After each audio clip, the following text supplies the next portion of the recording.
A loser, someone who repeatedly sacrifices their dignity, self-respect, or personal growth for short-term desires. Now, the term loser has changed a lot over the years. Growing up, whenever someone said the word loser, you immediately think the nerds, the gamers, the anime fans, the kid Naruto running down the halls, but they were never the actual losers. To be honest, they're probably the most down-to-earth person you speak to. They have true passion for what they love. Being a loser was never about your hobbies. It was your behavior, and not gonna lie. Yo, bro, true. Like, this whole vid stems from Rent a Girlfriend, that piece of garbage. Kazuya is the pure embodiment of a loser. 14 seasons, 7 million chapters, show. Nah, hell to the no. 14 seasons? 14 freaking seasons. And we're not getting season 2 of Made in the Abyss. Made in the Abyss, my nigga. No, season 2. The new seasons, we're not getting new seasons of that, bro. It's peak. I swear to God, it's peak. Made in the Abyss. What else? A lot of things are not getting season 2, bro. It's like, what the fudge, dude? Man, I'm pissed, dog. Showcasing how much of a bum the main character is. They took D-Gen off the map for talking about this, and Senshi put my... What happened to Degenerosity? What happened, bro? He was valid on that. We all hate this thing. life on the line. Fuck it. Take me, Senshi, Billa, and Zeph. Take Who? No, nigga. You on your own. Don't take Zeph. Don't take who? Senshi? Damn, this how these niggas look? I didn't know this how you look, Kev. You look good, but I didn't know this how you look. Senshi? Nah, Senshi looks like my... Senshi looks like a nigga. Nah, but Senshi looks like that nigga, bro. How can I put this, bro? It's like you're friends with... And he's an undercover anime fan, bro. That's how Senji look. He's an undercover anime fan. But to other people, he talks about soccer and bad bitches. Yeah, bro, he's damn. Goes all out the game. So it starts with him getting dumped by his girl. Living in straight filth. He might be worse than Asmin girl. Bruh. And he's sitting here constantly thinking of his ex getting it on with someone else. What? That's turning him on, by the way. He likes that shit. No. So instead of, bettering yourself or maybe go outside perhaps, you're in college. That's the easiest way to meet people. You'll eventually get another girl if that's what you want. Yeah, but no. nah. He decides to go on his phone and rent a girlfriend. He said it. That is so bizarre to me that I thought the only way you would be able to think of something like this is if you was putting it in an anime, but it recently came to my attention. This is a real thing. Niggas in Japan could actually rent a girlfriend. Anyways, he goes on a date with the girl, and I thought this was a Apple Pay situation, paying through the app before she pulls up, but that was not the case. They sat down, he pulled out his wallet, opened it, then handed the cash directly in her hands. Do you have no shame? You had 4 chances to avoid this humiliation, but you still went through with it. And all day he's been falling for the hezzy. She's talking about oh my gosh, this is my first time ever coming to an aquarium. Yo, stop lying. Yes, you have. You're rated 5 stars, not a single bad review. I know one of them niggas took you to an aquarium. And later in the night, she initiates the hand holding, bro. Did you forget you paid for the experience? She doesn't like you. All she's trying to do is make you a reoccurring customer. Then when he gets home, he pulls out the reviews and realizes she holds everyone's hand. You're not special. So instead of taking that L to the chest, accept that you just gave that woman money to acknowledge you and move on. He rents her again. This is not the part where I hated him. This is not the part where I started hating him. No. It's way later. It's way later on when I started hating him. This time though, he's trying to belittle her, asking how she doesn't feel heartless for what she's doing, but she is genuinely running game on this nigga. No way, I really love this job. After all, I get to meet people like you. She lied, bro. She gonna get you. I don't understand what this was supposed to accomplish. At the end of the day, you paid her twice. You're the get-rich scheme. You're the method. You can't be mad at anyone but yourself. Yeah. You're the one keeping her in business. Even his parents know he's a loser. When she followed him to the hospital, they didn't even entertain the girlfriend possibility for more than a nanosecond. Immediately shut that down. Afterwards, they were talking and he started trauma dumping the saddest thing I ever heard. He was like, my grandma is a legend in our family. Her biggest wish was me to find a special someone before she passes on. Boo-hoo, I want nigga. to grant her that wish. I had a girlfriend recently, but she dumped me before I could introduce her. Then I rented you out of desperation. I'm so lame, aren't I? What am I, a rabbit? What? Who's all alone?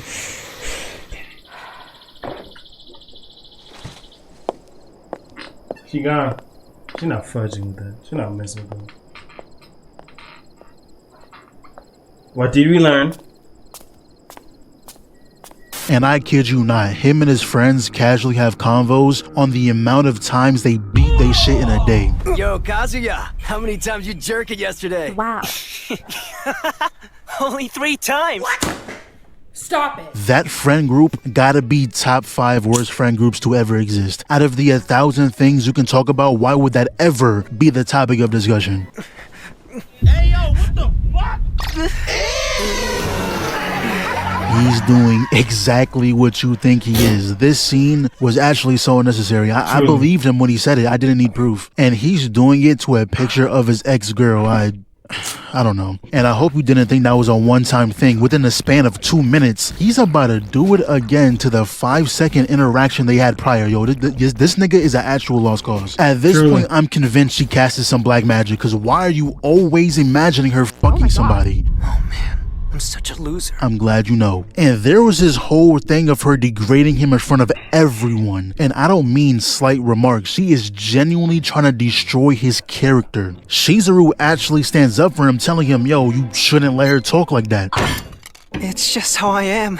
She's not wrong. Oh my god, bro. Oh, hell no, man. What the fuck, man? F this friend group. F your ex. F. Yo. I can't deal with this. If my ex broke up with me and did something, bro, I'm mad. You can't be serious. Yo, you allowed her to fully degrade you, and then you followed her instructions to a T. You might as well get on all fours and lick her shoes while you're at it. The worst part is, he sits back down like a good boy, and she proceeds to order off the menu for him, bro. You are a grown man. And I don't mean I'm she's out. I'm ordering leaving. something he could have mentioned earlier, or she was ordering for the whole table. No, she gave him what she wanted him to have. Oh my god. And throughout the whole show, he's constantly crying on how pathetic he is, but he'll go out and do the same thing he was mad at himself for doing. Oh, and by the way, Shizuru is never with him because she wants to. Deadass, every time you see them together, he pays a fee for that to happen. It's like every woman in this show is running game on him, bro. It's getting ridiculous. And if you thought the gooning was over, boy oh boy, you were so wrong. For some reason, these same 10 people do everything in unison. They're always at the same place at the same time, not planned. So they always at the beach, took some pictures. When he gets home, he checks the group chat, sees his ex. Oh man, I guess it's about that time. What? For the next 2 minutes, like seriously, the next 2 whole minutes of runtime. You need a hobby, man. This is getting bad.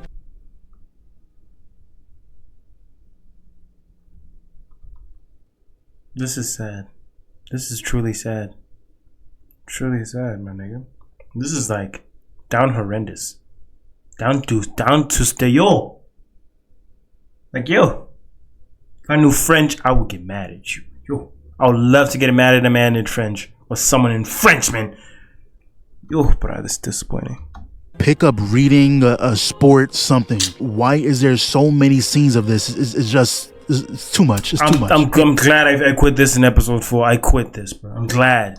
And apparently the author fell in love with Shizuru, fell in love with his own drawing, his own made-up person. He's been seen on Twitter shipping himself with her, drawing her around his daily life and shit. Part of me wants to believe it's some type of promo to keep up the audience attention, but at the same time, you never know. Cause he even changed Kazuya in the manga so he'll look more like him. See, that right there makes me believe he's really too far gone. This whole story is really 15 million chapters of nonsense. But I'm tired of talking about him. He gets so many chances to improve, but just chooses not to. Now I know I'm late, but I just watched this movie a few days ago. Bear from Obsession. At the start, he comes off as a normal guy who's scared to tell a girl he likes her. You know, we've all been there. He then makes a wish for said girl to love him more than anything in the world. At first, he thought it was just a coincidence. You know, maybe she liked me the whole time, but bro, this is not Disney Channel. Every sign that showed up screaming that Nikki isn't herself, instead of saying, hold on, this is getting kind of weird, I don't look that good, he leans into it. He embraced it. That good guy act went down the drain. When they was kissing on the bed and she screamed out of nowhere, red flag on the play, my boy, that ain't normal. Then your dead cat that you put in a bag and I don't know, stuffed in the closet. How does she get access to that? You woke up in the morning with that shit on display. That should be a telltale sign that something is severely wrong. You knew her for a couple of years. That's more than enough time to figure out if someone's weird or not. So he told his boy about it and they came to the conclusion I that, hate this motherfudger with my life, motherfudger. All this couldn't have happened if you told your homie that, hey, me and Nikki are together, nigga. But no, Ian. I hate you, nigga. The whole movie of Obsession wouldn't happen because of you. It wouldn't happen if you just told Bear, me and Nikki were a thing. Pela, only. None of all the events of Obsession would have happened if you just told your bro straight up, like, dude, not gonna lie to you, me and Nikki were just hitting it, you know what I'm saying? Me and her did last night, bro. When you said I couldn't come at 8, and that's why I came at 10, bro. It was me. I came from our place, you know what I'm saying? Me and her, you know what I'm saying? You can't even be honest with your own bro like that. Y'all are not friends. All of you are not friends. Even at the party, y'all were not friends. No, bro, I'm tired of this movie. She's deaf on Molly. And even with that possibility in the air, he still gets in a relationship with her. A whole compilation and everything. Maybe the dead cat on display wasn't enough proof, so flashback to the night when he made the wish. She tells him that her dad was dying, you know, sad baiting, crying and all. Both him and his boy was confused, like, wait, she was crying about her dad. The same dad that she doesn't give a damn about, apparently. Do you know how much you have to not like someone for it to be a known fact that you don't like them? Hours upon hours of grinding, bringing that nigga name up just so you can slander it. That is what I call dedication. And they knew it was too, cause homeboy calls his phone mid-date. Yeah, Bear, remember when she told you her dad had cancer? Yeah, she lied. What? He's as healthy as a human can possibly be. In fact, he's on the cover magazine of Men's Health. That nigga is overly healthy. And you would think after hearing that, Bear would be like, nah, this isn't okay. Who would lie about that? He goes home and sleeps with her. Nigga, that is the purple fruit, nigga. That's grape, nigga. That's grape. This is not okay, buddy. You're weird. Then she tapes her front door. Oh, that's just Nikki, man. She's fine. Cooks your dead cat into a sandwich. Oh, that's just Nikki, man. She's fine. Your own best friend tells you that the situation is making you look like a weirdo. Oh, that's just Nikki, man. She's fine. Come home after a 13-hour shift with her waiting at the door, standing in her own filth. Oh, that's just Nikki, man. She's fine. When is she not fine? Every day can't be sunshine and rainbows. You have an excuse for everything she does. By this point, there ain't no more pretending. He knows what's going on. Him calling the One Wish Hollow Company told us everything we needed to know. And the 2 moments that happened after this, first being at the party where she randomly starts yelling, "It's not me, it's not me," stabbing herself with a broken... No one was helping in this party. No one was helping. No one was resourceful or nothing. Bottle. And second is when she's lying in bed, literally asking for Bear to kill her because the fake version is asleep. And he thinks absolutely nothing about both situations, by the way. In fact, when she was lying in bed pleading to be freed, the first thing this nigga says, wait, what's so bad about being with me?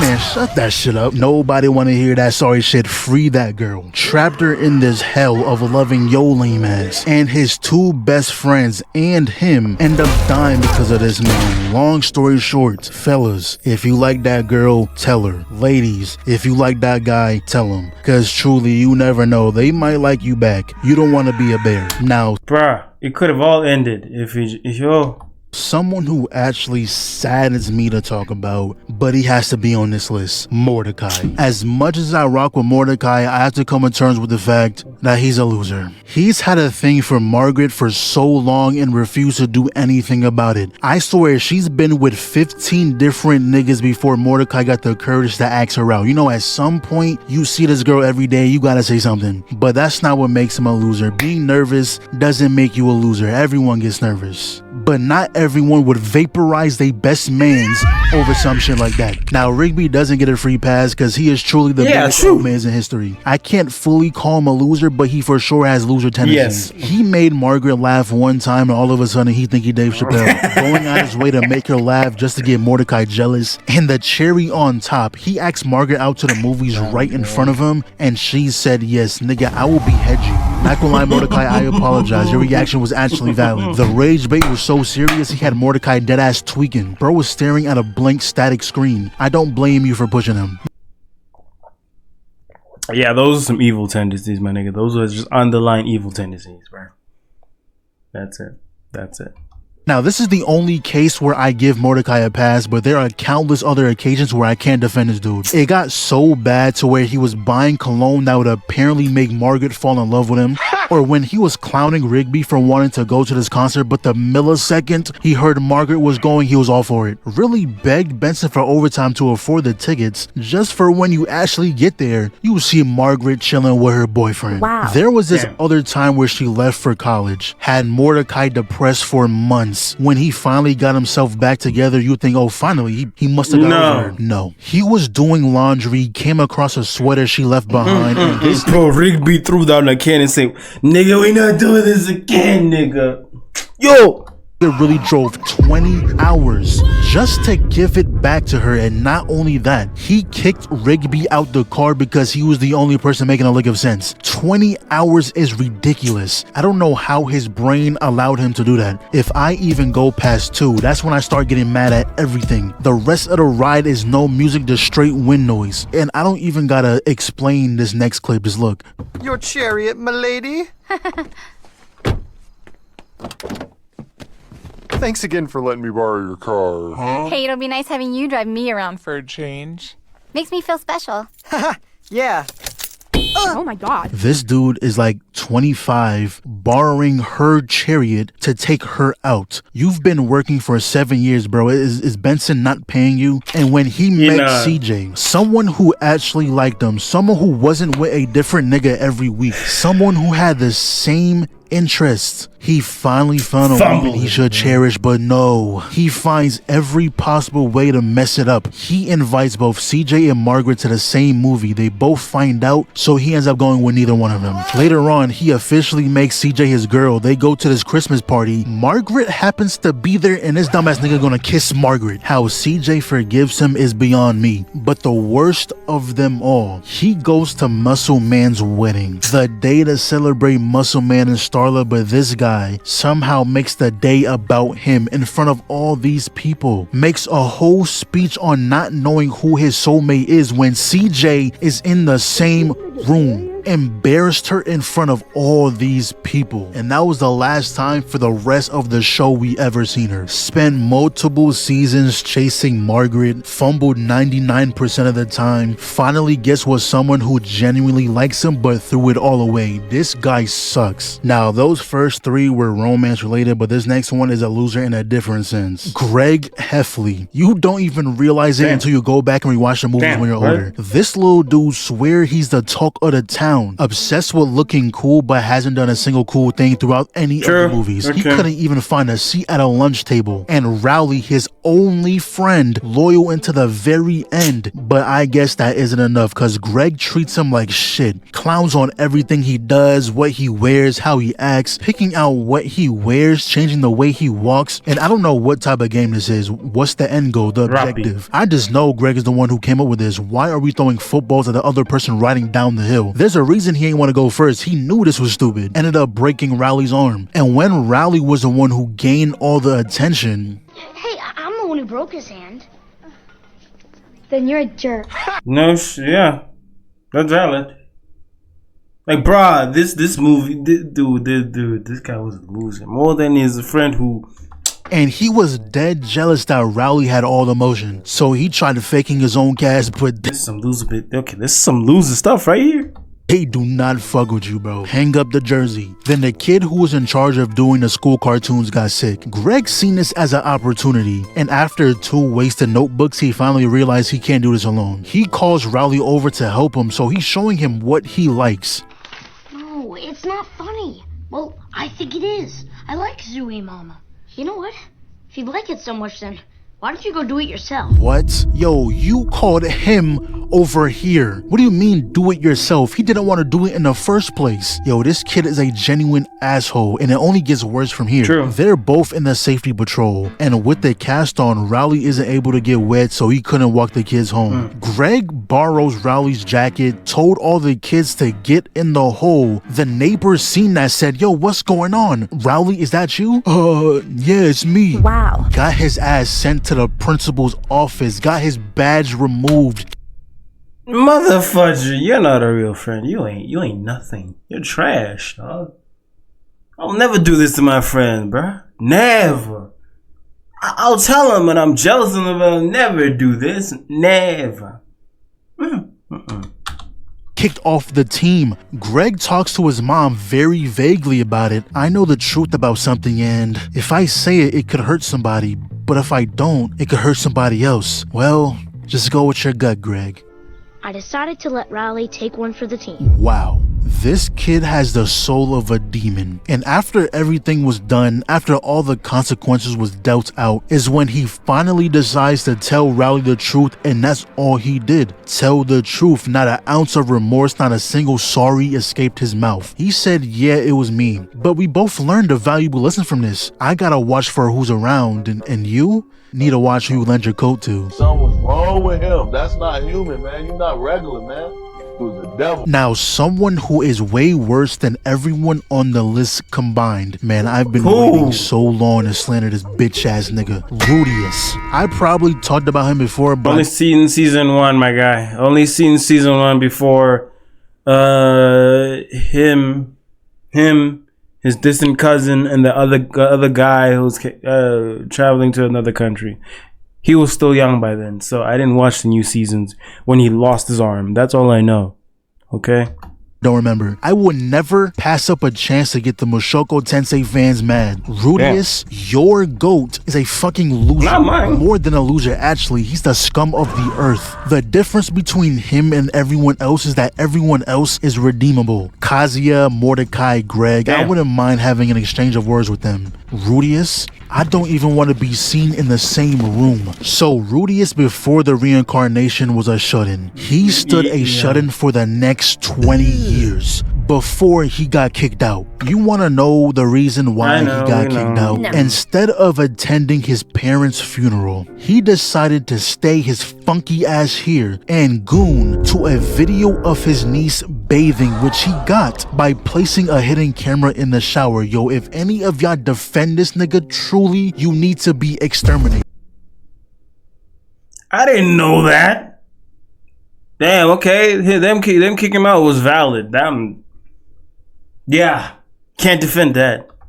This is not a safe space. If you see any comments like that, get on their ass. I usually don't condone bullying, but sometimes it's needed. So he gets kicked out and ends up getting hit by a truck, reincarnating into a new world. Now, you would think that given a second chance, he would make the most of it, bettering himself as a person, not repeating the same mistakes he did the first time. But no. He doesn't change. He actually creates a shrine of his teacher's panties, a holy relic he worships for good luck.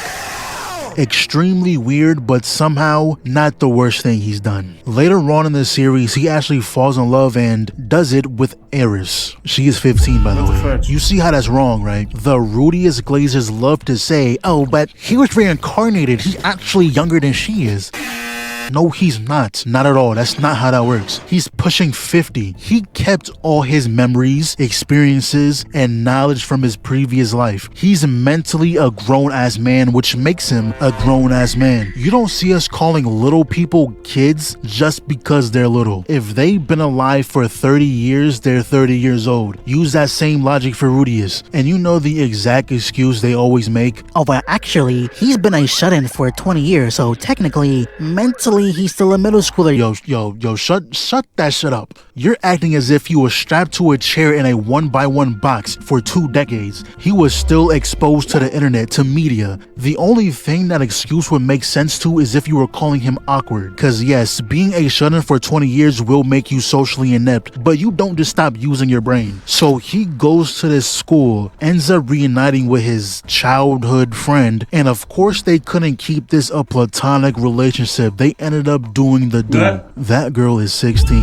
What more do I have to say? All y'all Rudius fans, we can even bring this to real life. There was a time where you couldn't get past 3 scrolls on social media before seeing another one of those prank videos. There was this guy who was running around the streets of Paris injecting people with a mystery syringe. How do you even think of that shit? I'm pretty sure he got sentenced to 12 months in prison too. But the worst of the worst, this happened like 3 years ago. Y'all probably seen this already. 3?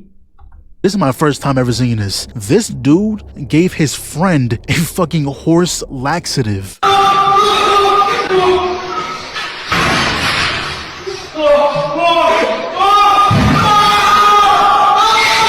He is in pure agony, not gonna lie. I hope after he exited that stall and wiped that nigga off the face of the planet, he's sitting there laughing and recording at your suffering, all for some views. For views, I am fighting you. You're not my friend. You're facing the full wrath of a Zulu man that day, bro. Yo. that left his life the exact same way. He ain't gained a single dime for doing this to him. And another thing, the grown-ass men posting birthday countdowns on their story. Really? A week in advance, I guess. 3 days, I guess. The day before, sure. But nigga, why am I seeing 31 days until my birthday? What are we doing? See, I'm not getting you nothing if you're posting that. you not a loser for that, but that's definitely some early signs. You got some tendencies. Damn, bro. Damn. That was a video, man. Peace. Yo, that was crazy. Bloodhounds next? Damn. Okay. Cool.